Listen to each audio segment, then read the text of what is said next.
Hi, my name is David Dookoo, and this is my marine animal physiology migratory species poster. I was assigned the marine birds, so I chose to do the longest migration on Earth, which is the Arctic tern. So, to start, before I get into the species itself, I'll just briefly touch on what is migration. So, animal migration is the relatively long distance movement of individuals, so typically on a seasonal basis, from one habitat to another. It occurs in the search of food, better environmental conditions, or reproductive opportunities. Alright, so for marine species, in this case, like birds, migration often involves traveling vast ocean distances between breeding and feeding grounds to take advantage of seasonal food abundance. Alright, so for an overview, here you could see the Arctic tern itself, also known as the Sterna paradisea. Right?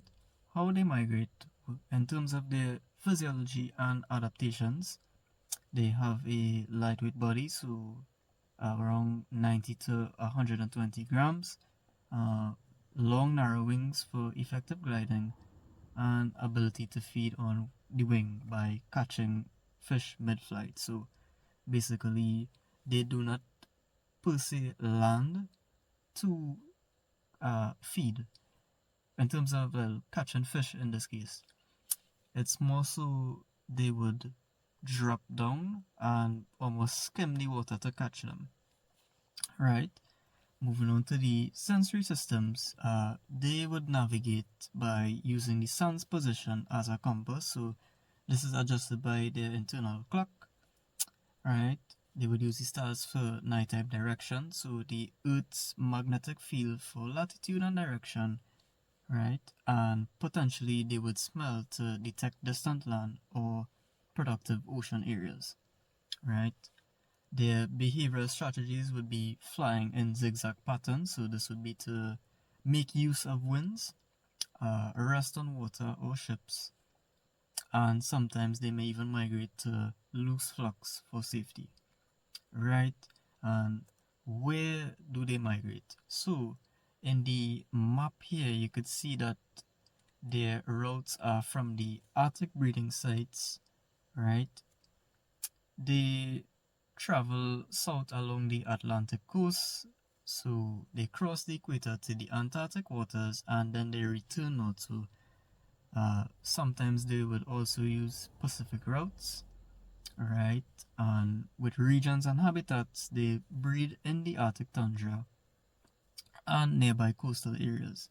So in winter, they would stay in the Arctic open waters and along the ice edges. They also stop briefly in the North and South Atlantic to feed. Right? So when do they migrate? Uh, their seasonality would be in autumn from around August to November. So this is when they migrate southward, taking about 3 to 4 months roughly. Um, Also in spring, which is March to May, they migrate northward. So this is faster and it takes around 40 days, give or take. The environmental cues would be that they trigger changes when day length shortens or expands, right? Temperatures would drop and food would become scarce in the breeding areas, right?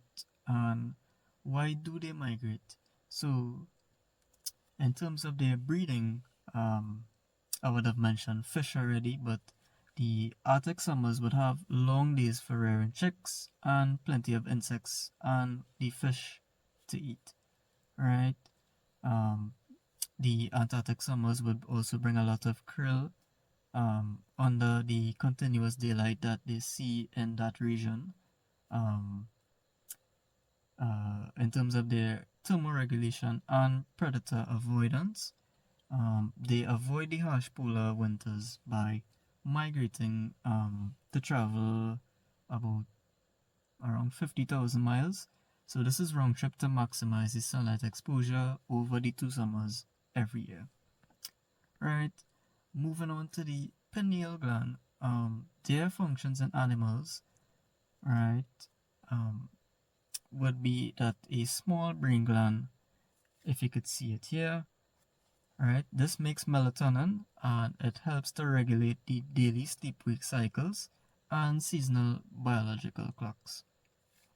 Their role in migration, in this case for the Arctic tern, would be that they detect day length changes through the light sensitivity, and this would trigger the melatonin release, right?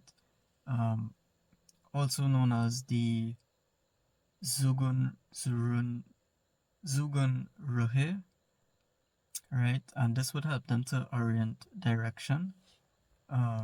The melatonin would also help to integrate the light cues to time the seasonal migrations accurately, right?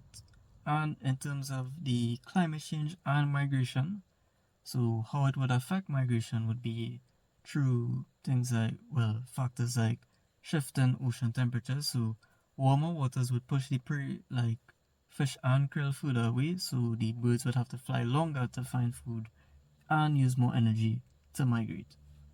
Right. Another one would be altered food availability. So melting sea ice would lower the Antarctic productivity. So almost similar to the first point, it makes the foraging harder during the North Atlantic stopovers. Right.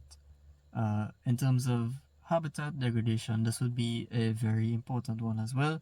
So thawing, permafrost, and coastal erosion in Arctic breeding sites would also disrupt the nesting and can flood habitats.